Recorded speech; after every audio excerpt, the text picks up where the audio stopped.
Hi friends, আমি রজব আপনাদেরকে দেখাচ্ছি যে লাউ গাছ আমার ক্যারেটের মধ্যেই বসানো, কিন্তু কত সুন্দর।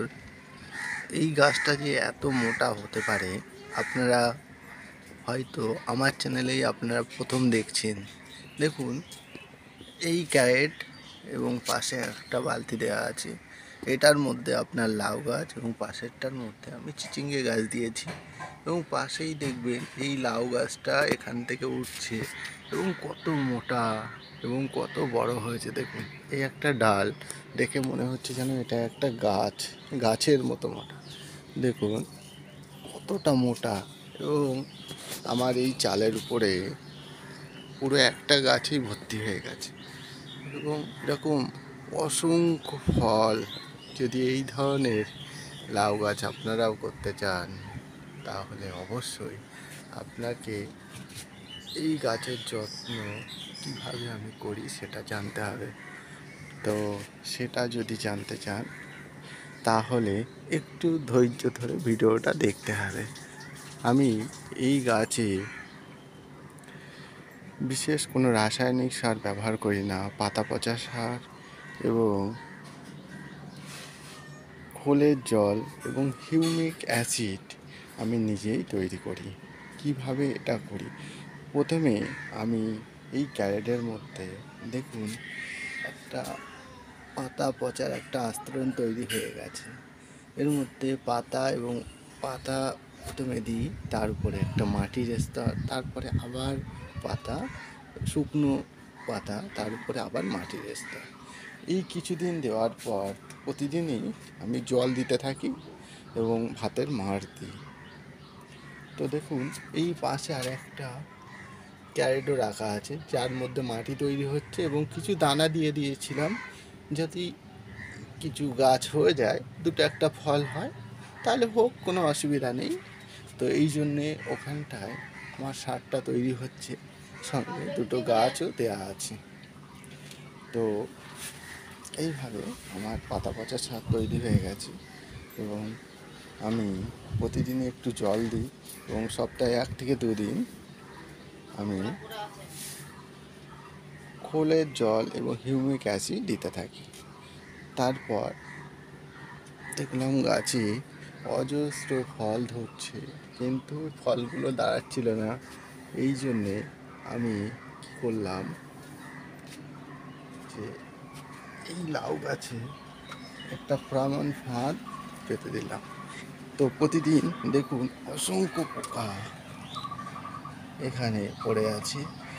এই পোকাগুলো প্রতিদিন এরকম পড়তে থাকে। আর এখানেও কত ফল আমার ধরেছে এবং আমার গাছ দেখলেই বুঝতে পারবে চালের উপরে পুরো ভরে গেছে।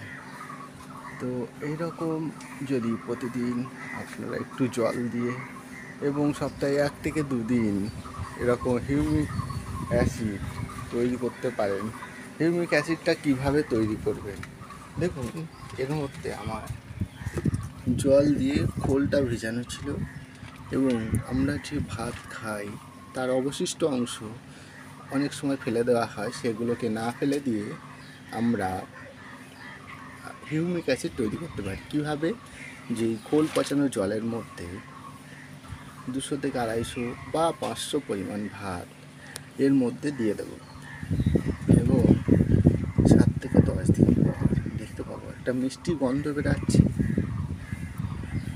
এর সঙ্গে আরও আপনারা মিশ্রণ করতে পারেন, যেমন চাল ধোয়া জল, মাছ ধোয়া জল এবং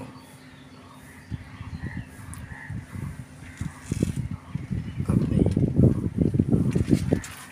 পেঁয়াজের খোসা ভেজানো জল মিশ্রণ করে একসঙ্গে যদি দেন, তাহলে পটাশিয়াম থেকে আরম্ভ করে গাছের যেগুলো দরকার প্রত্যেকটা খাদ্য এর মধ্যেই তৈরি হয়ে যাবে এবং মাটির অনুজ শক্তি, অর্থাৎ যেসব ব্যাকটেরিয়া এবং অণুজীবীরা আমাদের মাটিকে উর্বর শক্তি বৃদ্ধি করতে সাহায্য করে, তারা খুব তাড়াতাড়ি বেড়ে যাবে এবং মাটিতে আপনার উর্বরতা বাড়িয়ে দেবে।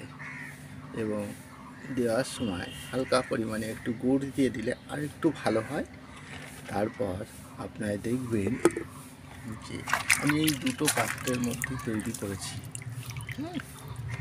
এটা 7 থেকে 10 দিন হয়ে গেলে একটা মিষ্টি গন্ধ আসবে। তারপর আমি 1 বালতি জলের সঙ্গে 10 বালতি জল মিশিয়ে এইটা গাছের মধ্যে ফুল গাছ, ফল গাছ এবং বিভিন্ন গাছে আমি দিতে থাকি। তাতে করে আমার পয়সারও সাশ্রয় হয় এবং এরকম সুন্দর বিষমুক্ত ফলও আমি পেতে থাকি। তো আপনাদের যদি এইরকম গাছ, দেখুন এর পাশেই চিচিঙ্গা গাছ, এগুলোতেও আমি সেম জিনিস দিতে থাকি। এবং এরকম ফল যদি আপনারা পেতে চান তাহলে এইভাবে পরিচর্যা করতে পারেন। তো আমার চ্যানেলটায় যদি দেখে আপনারা সামান্য পরিমাণ উপকৃত হন তাহলে লাইক করবেন, সাবস্ক্রাইব করবেন, বন্ধুদের মধ্যে শেয়ার করবেন এবং সকলেই ভালো থাকবেন।